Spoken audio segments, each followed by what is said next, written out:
네, 반갑습니다. 머니 스튜디오입니다. 오늘 간단하게 어떤 내용들이 있는지 좀 살펴드릴 건데, 이게 사실 어제 메모리얼 데이죠. 현충일.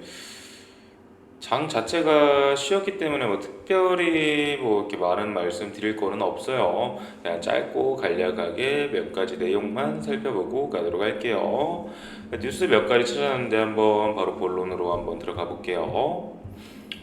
뉴스 메인 한번 볼게요. 뉴욕 증시 메모리얼 데이 휴장. 유럽 증시는 기준금리 인하 기대감 속에 상승을 보였다.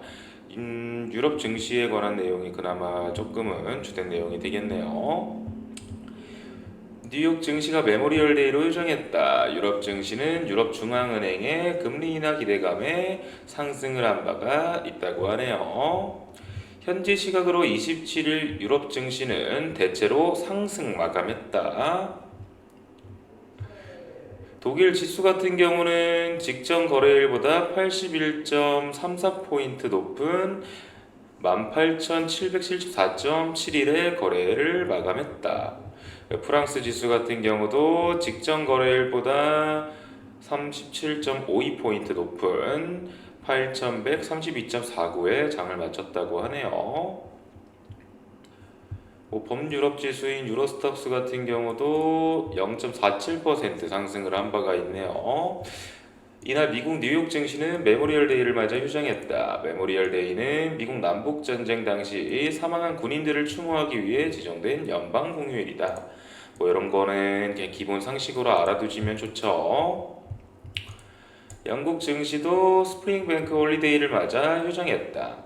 유럽 증시는 평소보다 한산한 분위기 속에 강세로 마감을 한 바가 있다고 하네요. 한 연구원에 따르면요, 유럽 증시는 지난주 미국 증시 기술주 반등과 위험 선호 심리 부각 그리고 유럽 중앙은행 정책위원회 다음 주 통화정책회의에서의 금리 인하 시사 발언에 상승했다고 분석한 바가 있네요. 짚고 넘어가시고요.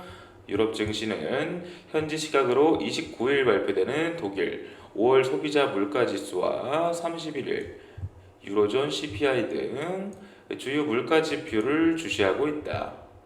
대부분 다 유럽장에 대한 내용들이에요. 이 기사는. 투자자들은 물가 지표에서 둔화세를 확인한 뒤 다음 주 유럽 중앙은행 통화정책회의에서 금리 인하가 이뤄질 것으로 기대하고 있다. 유럽 중앙은행 정책위원은 이날 연설을 통해 물가가 2% 수준으로 수렴하고 있다면서 금리 인하에 나설 시기가 무르익었다고 말했다고 합니다. 요 정도 간단하게 미장 자체가 아예 열질 않았기 때문에 유럽 증시에 대해서 조금은 짚고 넘어가는 시간이 되겠네요. 다른 내용들도 한번 좀 찾아놓긴 했는데 이러한 기사도 한번 좀 살펴볼게요.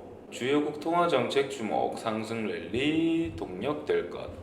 올 1분기 실적 시즌이 마무리되면서 시장의 관심이 주요국의 통화정책으로 넘어가고 있는 만큼 내달 진행될 이벤트에 집중할 필요가 있다는 의견이 제기됐네요.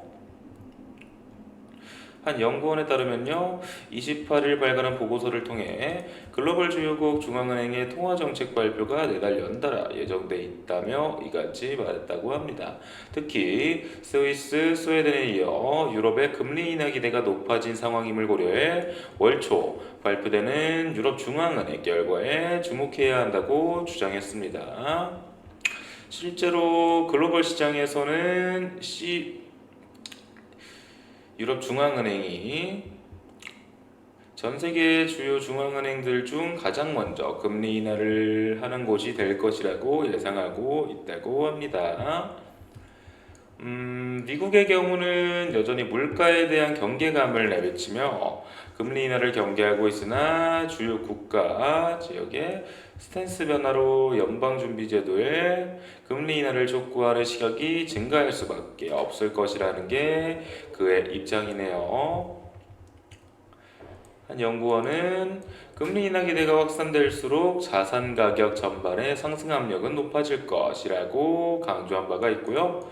그 연초부터 시작되는 인공지능 AI죠. AI 모멘텀을 기반으로 미국 증시 랠리가 꾸준히 지속되고 이후 가상화폐, 원자재 등 위험 자산이 전반적으로 상승했기 때문입니다.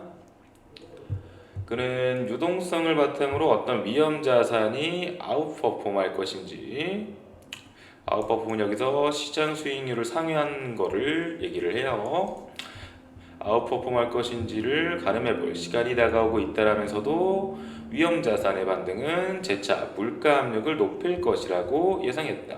그러면서 금리 인하가 긍정적이라는 것은 분명하지만 상반기보다는 선별적인 접근이 필요한 시점이라고 조언한 바가 있네요.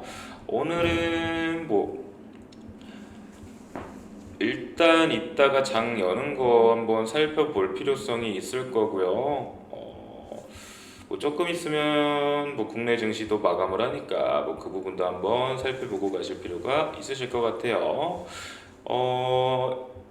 이번 주 5월 마지막 주죠. 이번 주 같은 경우는 PC 금요일날 예정되어 있고요. 목요일날 GDP 있고요. 그 외에 국채들 살펴보고 가시면 되시고요. 연준 위원들 얘기하는 거야. 항상 중요시 듣는 거고 그 부분도 살펴보시면 되시고 실적 발표로는 코스트코, 세일즈포스, 텔 정도가 있네요. 우선은 오늘은 간단하게 이 정도만 얘기하고 마무리 짓도록 할게요. 생방송에서 질문 있으신 분들은 편하게 주세요.